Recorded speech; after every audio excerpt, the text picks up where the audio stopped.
There's a weapons system the United States deployed decades ago that no adversary has successfully countered. Not because they haven't tried, because the physics won't allow it. In 1991, during the Gulf War, the world watched precision-guided munitions destroy Iraqi infrastructure with surgical accuracy. What they didn't see, what wasn't discussed in the press briefings or the victory parades, was that none of it would have been possible without a constellation of satellites that had already made conventional warfare obsolete for any nation that didn't control orbit. The U.S. Space Force wasn't created in 2019 because space suddenly became militarily relevant. It was created because the advantage had become so overwhelming, so structural, that it required its own branch to manage what had quietly become the most asymmetric domain in military history. And every day that advantage grows wider, not because of new technology, because of decisions made 50 years ago that are only now revealing their full implications. The foundation was laid in 1978 with the first GPS satellite. At the time, it was presented as a navigation system, a way for military units to know their position within meters instead of kilometers. What wasn't emphasized, what was carefully obscured in congressional testimony, was that GPS wasn't just about knowing where you were, it was about knowing where everything was. By 1995, the constellation was complete, 24 satellites providing continuous global coverage, and the U.S. military began integrating GPS receivers into every weapons platform, every vehicle, every piece of equipment that moved. This created a dependency, but it also created something more dangerous for America's adversaries, a single point of failure they couldn't exploit. Because GPS wasn't just a military system, it was a civilian system that the military used. And that dual-use architecture made it almost impossible to justify attacking without triggering consequences that extended far beyond warfare. China and Russia understood this immediately. They began developing their own satellite navigation systems, Beidou and GLONASS, not to gain an advantage, to avoid total dependence on American infrastructure. But by the time those systems became operational, the U.S. had already moved to the next layer. Precision-guided munitions changed the mathematics of warfare in ways that are still not fully appreciated. Before GPS, destroying a hardened target required dozens of aircraft, hundreds of bombs, and acceptance of massive collateral damage. After GPS, it required one missile and coordinates accurate to within 3 meters. This wasn't just an efficiency improvement, it was a strategic phase shift. The U.S. could now hold any static target on Earth at risk without deploying ground forces, without establishing air superiority, without even being in the same hemisphere. A submarine in the Pacific could launch a Tomahawk cruise missile that would hit a building in Baghdad 14 hours later, guided by satellites the target nation had no ability to interfere with. And this capability was demonstrated so thoroughly in Iraq, Afghanistan, Libya, and Syria that every potential adversary now designs their military infrastructure around a single assumption: nothing that stays in one place can survive American targeting. This forced a doctrinal shift. Mobility became paramount, dispersal became mandatory. But mobility requires logistics, dispersal requires communication, and both of those dependencies created new vulnerabilities that the U.S. was already positioned to exploit. The Defense Satellite Communications System went operational in 1982. By 2000, it had evolved into a global network that provided encrypted, jam-resistant communication to U.S. forces anywhere on the planet. This created an intelligence advantage that is difficult to overstate. American commanders could receive real-time updates from surveillance assets, coordinate with units thousands of miles away, and adjust strategy based on information that was minutes old instead of hours or days old. Their adversaries could not. Russian and Chinese military communications were, and largely still are, dependent on ground-based infrastructure that can be targeted, jammed, or severed. Their satellite communications are limited in bandwidth and coverage. Their encryption is vulnerable to interception. This disparity became devastatingly clear in Ukraine. When Russia invaded in 2022, one of their first actions was to attempt to disable Ukrainian communication infrastructure. They succeeded in disrupting ground networks, but within hours, SpaceX had deployed Starlink terminals to Ukrainian forces, providing satellite internet that Russian electronic warfare systems couldn't effectively jam. The U.S. hadn't fired a shot, but American satellite infrastructure had fundamentally altered the battlefield calculus, and Russia had no counter. Because building a satellite constellation isn't just about technology, it's about launch capacity, and that's where the asymmetry becomes structural. Between 1957 and 1990, the Soviet Union launched more satellites than the United States. They had more rockets, more launches, more payloads in orbit. And then the Soviet Union collapsed. Russia inherited the infrastructure, but not the economic capacity to maintain it. Launch rates dropped, satellites aged out, replacement programs stalled. Meanwhile, the U.S. didn't just maintain its launch capacity, it privatized it. SpaceX alone now launches more mass to orbit per year than the rest of the world combined, and those launches are cheap enough that the U.S. military can afford to maintain constellations of satellites that would have been economically impossible a decade ago. This isn't just about numbers, it's about resilience. China and Russia have anti-satellite weapons. They've demonstrated them. They can destroy American satellites. But destroying satellites creates debris, and debris remains in orbit for decades, threatening every other satellite in that orbital plane. If China destroyed enough American GPS satellites to disrupt navigation, they would also disrupt their own Beidou system. If Russia targeted American communication satellites, the debris field would threaten their own assets. The U.S. has more satellites, more redundancy, more capacity to rebuild. An anti-satellite campaign against American space infrastructure would be mutually destructive, but the U.S. would recover faster. And both China and Russia know this. So they've pursued a different strategy: ground-based systems that don't depend on space, hardened communications, inertial navigation, autonomous weapons that don't require satellite guidance. But those systems have their own vulnerabilities, and the U.S. has been preparing for them. The X-37B is an unmanned spaceplane that has been conducting classified missions since 2010. It stays in orbit for months at a time. Its payload day is large enough to carry surveillance equipment, communication relays, or experimental weapons systems. The U.S. military won't say what it does, but adversaries have drawn conclusions based on its orbital patterns. It loiters near other nations' satellites. It changes altitude and inclination in ways that suggest proximity operations, and it returns to Earth, refurbishes, and launches again. This isn't reconnaissance. Reconnaissance satellites are cheaper and more specialized. The X-37B is something else, a testbed for systems that need to operate in contested space. Because the next generation of space warfare won't be about destroying satellites.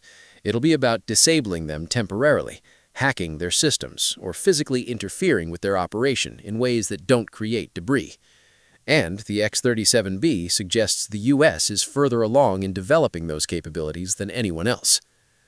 But the real advantage isn't in experimental programs, it's in scale.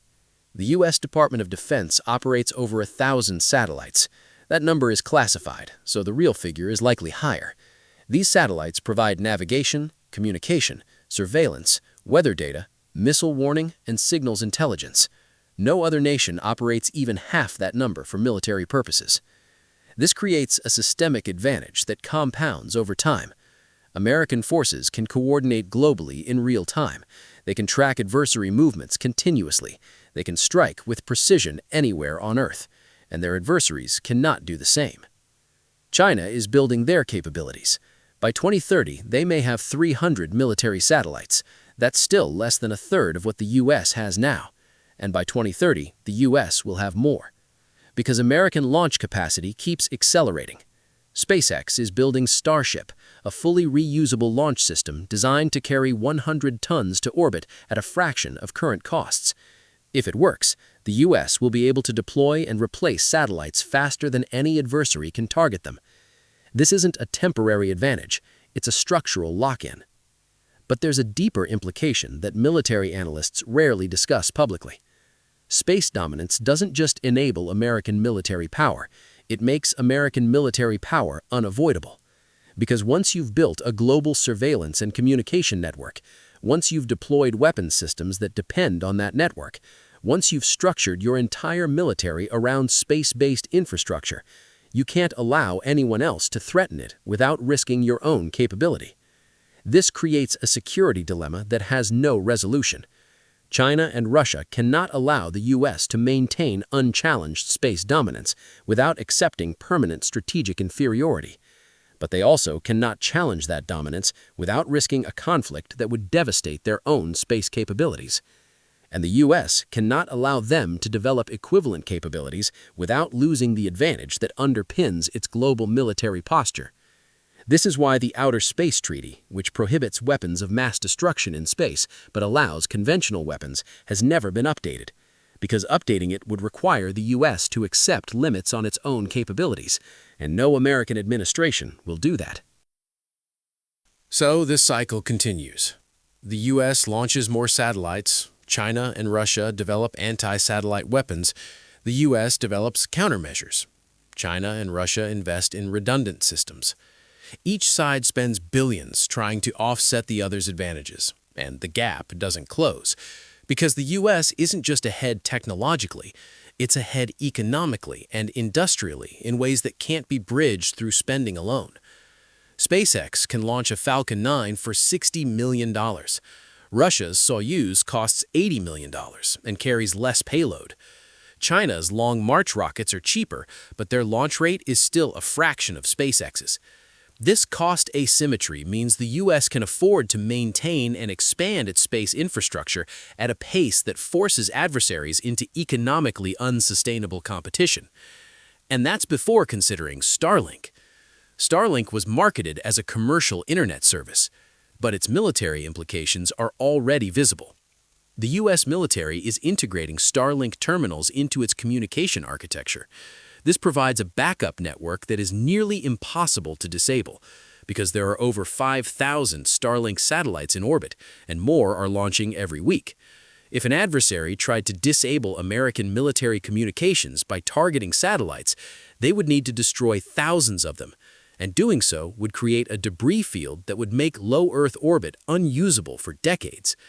This is deterrence through redundancy, and it's remarkably effective, because the cost of attacking the system now exceeds any strategic benefit from doing so.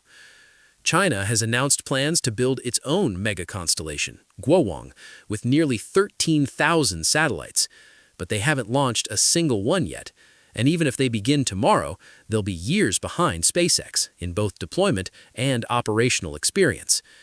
The endgame isn't a space war, it's space supremacy that makes war avoidable for the U.S., because when one nation can see everything, communicate instantly, and strike anywhere, the rational calculation for adversaries shifts. Direct confrontation becomes too costly. Proxy conflicts become containable. Deterrence becomes structural. This is why Taiwan remains unoccupied, why Russia hasn't expanded beyond Ukraine, why Iran operates through proxies instead of direct action. Not because those nations lack conventional military power, but because American space-based capabilities make conventional military power insufficient to achieve strategic objectives. And this reality is becoming more entrenched every year. There's a reason the U.S. Space Force is the smallest branch of the military, just 8,600 personnel. It's not because space isn't important, it's because space dominance doesn't require mass mobilization. It requires infrastructure, and that infrastructure is already in place. The satellites are already in orbit, the ground stations are already operational, the integration with other military branches is already complete. What the Space Force manages now isn't expansion, it's preservation, ensuring that the systems remain functional, that adversaries don't develop effective counters, that the advantage persists. Because once you've achieved dominance in a strategic domain, the hardest part isn't winning, it's staying ahead. And that's what makes American space power different from every other military advantage in history. It's not about superior tactics or better soldiers or more advanced weapons platforms. It's about controlling the infrastructure that makes modern warfare possible and denying that control to everyone else. Not through secrecy, not through overwhelming force, through architecture. The U.S. built a system that is simultaneously civilian and military, commercial and strategic, global and exclusive. A system that adversaries depend on economically while being unable to compete with militarily. This is dominance without occupation, power without presence. And it's permanent, not because it's unbreakable, but because breaking it would cost more than it's worth. China will continue building satellites. Russia will continue developing anti-satellite weapons. Other nations will launch their own constellations. And none of it will matter. Because the U.S. has already structured the international order around its space infrastructure. GPS is embedded in global commerce. American satellites provide weather data that the entire world depends on. The navigation systems in every smartphone, every aircraft, every cargo ship, all ultimately traceable to American technology and American control. This isn't imperialism. It's something more subtle and more durable. It's a world where American power is so foundational that removing it would cost more than it's worth. And that makes it unchallengeable. Not because adversaries can't develop alternatives, but because by the time those alternatives become viable, the world will have built too much on top of American infrastructure to replace it without catastrophic disruption. Space dominance isn't about winning a war. It's about making war unwinnable for everyone else. And the United States achieved that decades ago. The rest is just managing the inevitability.